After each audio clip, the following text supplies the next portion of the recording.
Bismillahirrahmanirrahim. Nyonggo lakoni urip. Sukmaku pancen wis dadi kodo lan kodare. Masih sewu iso nyingkirni, ora bakal iso nggeser. Ora usah engkres, amarga Gustine murah tur welas asih. Jaga.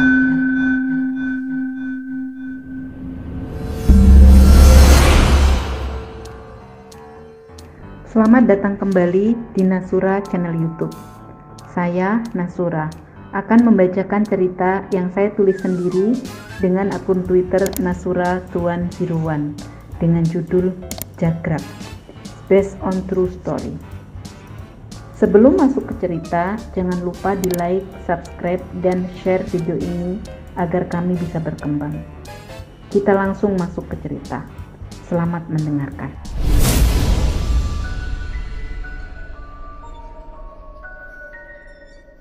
Seperti yang sudah kita ceritakan di episode ke-6, bahwa guru Sapu Jagat melakukan negosiasi agar Bambang Wisanggeni dibebaskan.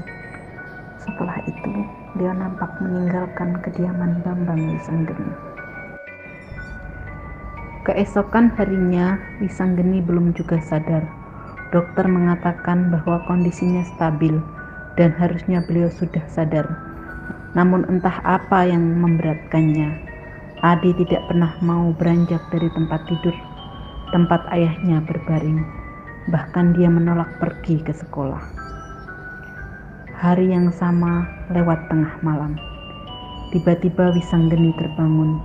Beliau langsung duduk dan memegangi lehernya. Beliau kembali muntah darah. Adi yang ada di depannya terkena muntahannya tepat di wajahnya. Adi panik dan berteriak-teriak. Dia benar-benar syok. Magdalena dan Ratih yang juga ada di kamar itu langsung terbangun. Mereka tidur dengan menggelar kasur di bawah. Keduanya juga nampak syok melihat Wisanggeni yang terus memuntahkan darah sambil memegangi lehernya. Darah bercecer di mana-mana, hampir mengenai seluruh tempat tidurnya. Wisanggeni terlihat sangat kesakitan. Beliau beranjak dari tempat tidurnya. Di tepisnya tubuh Adi. Bocah ini jatuh terjengkang. Wisanggeni masih memegangi lehernya sambil terus memuntahkan darah. Tubuhnya sampai membungkuk karena seolah-olah beliau sedang berusaha mengeluarkan sesuatu yang tersangkut di tenggorokannya. Entah berapa lama beliau tersiksa seperti itu. Sementara Adi, Magdalena dan Ratih yang berusaha menolongnya di tepisnya. Dengan isyarat, Wisanggeni memerintahkan agar mereka menjauh. Mereka berdiri ketakutan bercampur ngeri, tidak jauh dari Wisanggeni. Meski diminta menjauh, mereka tetap mengikuti kemanapun Wisanggeni bergerak. Hingga akhirnya, klotak, sebuah pisau kecil jatuh ke lantai. Pisau itu keluar dari mulut Wisanggeni. Beliau memuntahkan sebuah pisau dari mulutnya. Setelah itu Wisanggeni jatuh terkulai dan semuanya menjadi gelap.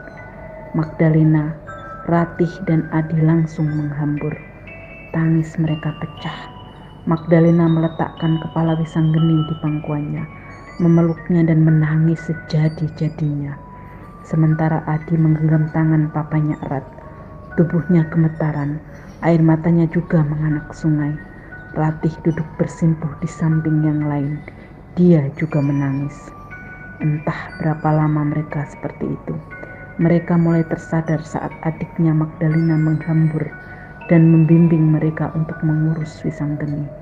Susah payah mereka kembali mengangkat tubuh Wisanggeni dan membaringkannya di kasur tempat Ratih dan Magdalena tidur. Setelah itu, Ratih lari ke ruang tengah dan menghubungi dokter pribadi.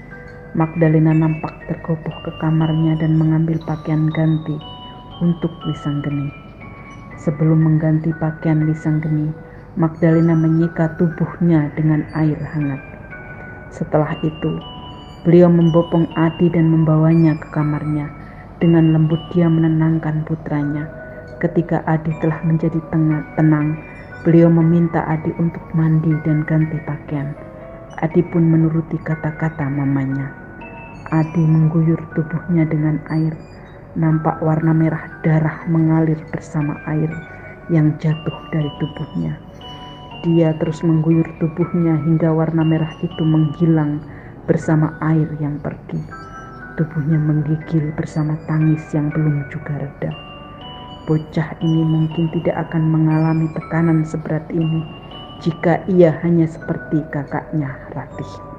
Tapi karena dia tahu lebih banyak, maka tekanan itu menjadi begitu berat. Dia melihat semuanya. Dia melihat semua yang sebenarnya terjadi. Ayahnya memang telah dilepaskan, makanya pisau itu bisa keluar dari tubuhnya, mesti dengan proses yang sangat menyakitkan. Itu kesengajaan, karena mereka ingin mengirim pesan bahwa mereka bisa melakukan apa saja semau mereka. Bisa saja mereka menghancurkan pisau itu di dalam dan mengeluarkannya dengan cara yang lebih halus, melewati pembuangan. Tapi memang itulah mereka. Mereka akan melakukan apapun seperti yang mereka mau, dengan cara dan aturan mereka.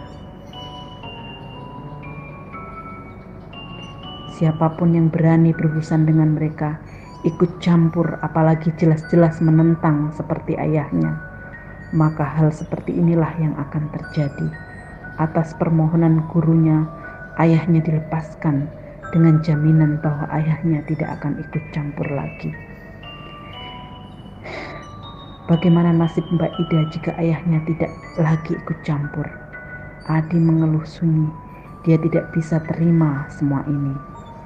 Tapi bukankah nyawa ayahnya juga berada di ujung tanduk tanpa permohonan itu? Bocah kecil itu akhirnya keluar dari kamar mandi. Setelah berpakaian rapi, dia kembali ke kamar Sapu Jagat. Ayahnya terbaring lemah bagai mayat hidup, sudah rapi dan bersih. Terlihat mama dan bibinya sedang membersihkan tempat tidur yang sebelumnya dipakai ayahnya. Bercak darah tertinggal di kasur, tak beraturan, menimbulkan kengerian bagi siapapun yang melihatnya. Begitu juga kain yang dipakai membersihkan lantai, menyisakan bercak merah. Air di dalam bak juga merah pekat. Bibinya membersihkan lantai dengan sangat hati-hati. Adi melihat semua itu dengan kebekuan. Hati bocah kecil itu benar-benar membeku. Dia melihat gerakan bibi dan mamanya menjadi lebih lamban. Air yang memercik dan terjatuh pun terdengar lebih jelas di telinganya. Dia melihat setiap gerakan lebih detail. Bahkan setiap kedipan mata dan desahan nafas orang-orang di sekitarnya terdengar sangat jelas di telinganya. Inilah yang dinamakan mampu menembus rahasia waktu. Saat waktu menjadi lamban hingga semua detailnya terlihat sangat jelas. Detik selanjutnya, Adi telah berada di dimensi lain. Bukan lagi dunia manusia, tapi dunia yang sedang dipijak oleh Sapu Jagat. Tanpa dia sadari, dia telah berada di dimensi yang tidak seharusnya. Kakinya menjejak tanah larangan.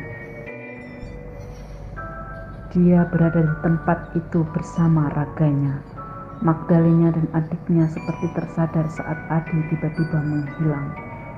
Meski mereka sedang sibuk, dengan jelas mereka melihat Adi memasuki kamar dan memperhatikan mereka semua.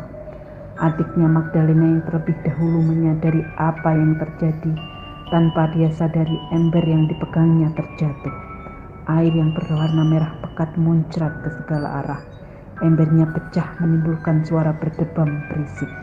Kakinya lemas dan jatuh terduduk. Magdalena yang belum sepenuhnya sadar dengan apa yang sebenarnya sedang terjadi. Dia tersentak melihat adiknya terkulai. Dia semakin bingung. Sebelum sepenuhnya dia mengerti tentang apa yang sedang terjadi dengan putranya. Magdalena menghambur ke arah adiknya. Beliau gemetaran. Sementara Ratih yang datang bersama dokter terpaku di depan pintu menyaksikan semua kekacauan di hadapannya. Ratih tersadar dan buru-buru membantu mamanya saat menyaksikan mamanya susah payah memapah bibinya. Dokter pun buru-buru membantu bibinya Ratih, dibawa ke kamar dan dibaringkannya ke tempat tidur. Detik selanjutnya memeriksa keadaan dan berusaha menyadarkannya. Tidak sampai 10 menit, bibinya Ratih siuman dan langsung duduk. Beliau terlihat canggung dan bingung. Selanjutnya, beliau bilang bahwa beliau baik-baik saja dan akan mengurus diri sendiri. Mohon selamatkan Lisanggeni, saya tidak apa-apa, saya baik-baik saja. Dokter pun tersenyum simpul. Setelah berbasa-basi, dokter meninggalkan kamar bibinya Ratih. Di kamar sapu jagat, Magdalena dan Ratih sedang membersihkan sisa-sisa kekacauan. Saat dokter datang, Magdalena membawa ember yang berisi air bekas membersihkan lantai. Dokter sempat melirik sekilas air di dalam ember. Merah darah dan pekat. Ada kengerian di bola mata sang dokter. Beliau memang sering datang untuk mengurus keluarga ini, tapi tidak pernah sekacau ini. Beliau perlahan melangkah ke kasur tempat Lisanggeni dibaringkan. Entah mengapa, perasaannya sangat tidak enak. Beliau merasakan suasana sangat membingungkan, seolah ada ribuan mata yang sedang mengawasinya. Padahal di kamar itu hanya ada Ratih dan dirinya, serta Lisanggeni yang sedang berbaring bagai mayat hidup. Beliau juga merasa bahwa dirinya sedang terancam. Cepat-cepat beliau menyelesaikan pekerjaannya. Diperiksanya kondisi Lisanggeni lalu memasang infusnya yang sempat terlepas karena kekacauan tadi. Lalu memberikan resep kepada Magdalena dan berjanji untuk datang besok memeriksa perkembangannya. Bahwa beliau tidak menjelaskan apa-apa kepada Magdalena tentang kondisi Lisanggeni.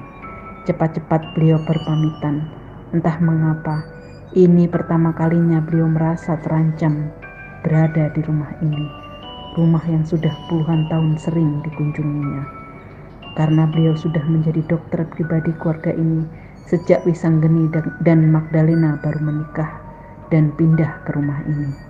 Sesungguhnya bukan hal baru beliau menghadapi situasi kesehatan Lisanggeni yang tak terduga, tapi ini pertama kalinya beliau merasa terancam. Magdalena tercenung menghadapi sikap kaku dokter pribadinya. Beliau terpaku di depan pintu sambil memegangi resep yang diberikan dokter. Ada apa dengannya? Tidak biasanya bersikap aneh. Kok kayaknya beliau ketakutan? Banyak sekali pertanyaan berkecamuk di dada Magdalena.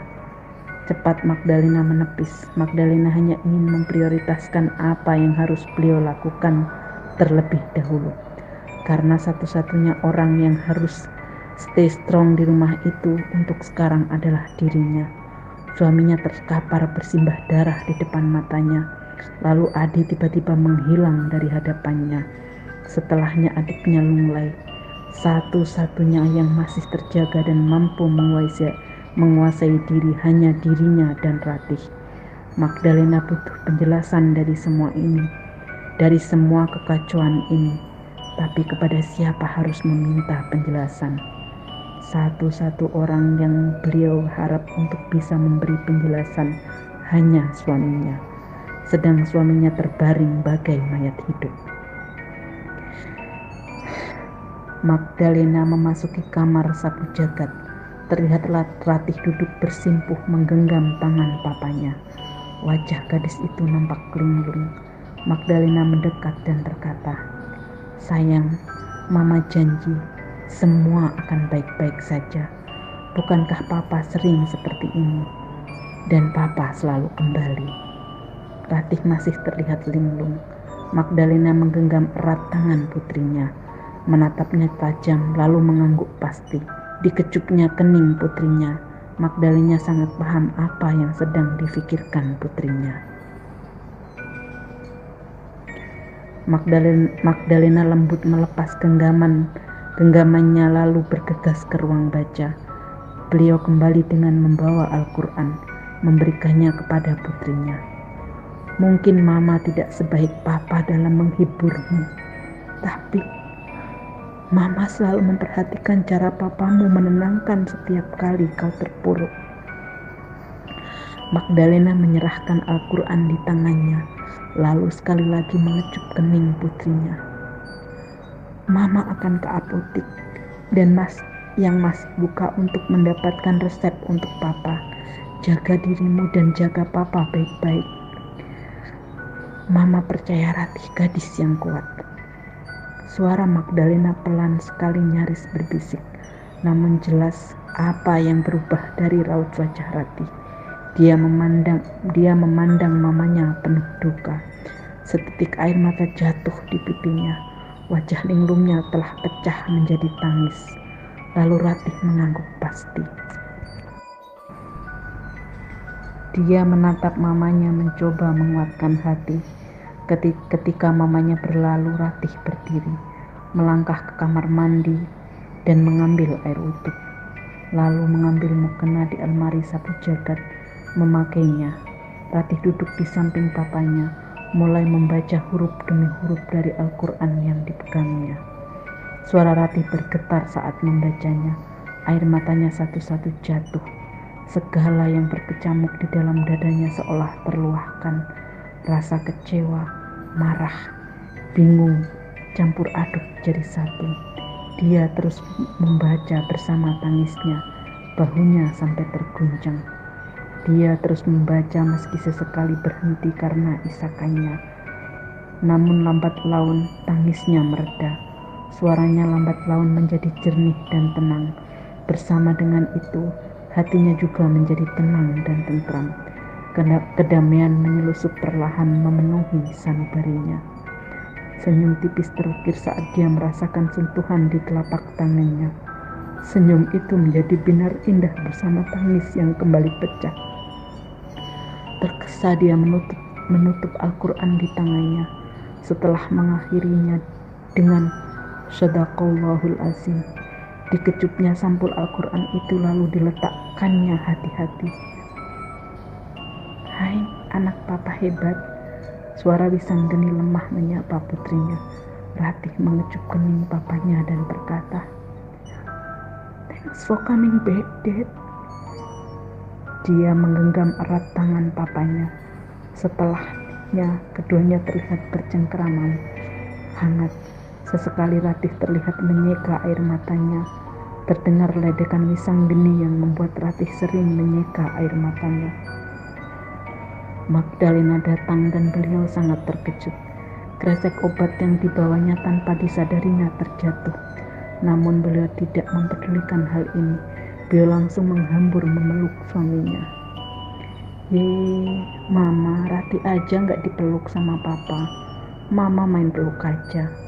Lalu mereka tertawa renyah. Canda tawa mereka tiba-tiba membeku saat Wisanggeni menanyakan Adi. Loh, Adi mana ini?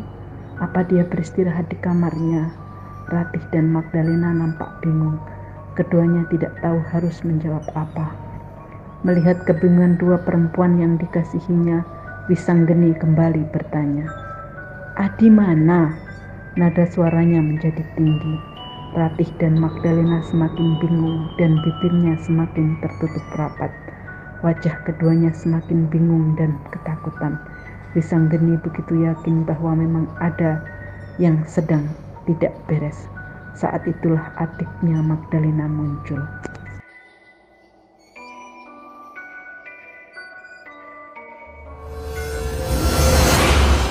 Baiklah, kita sudahi dulu kisah Jagrag kali ini. Bersambung ke episode berikutnya. Terima kasih yang sudah mendengarkan. Sampai berjumpa kembali di video berikutnya. Terima kasih.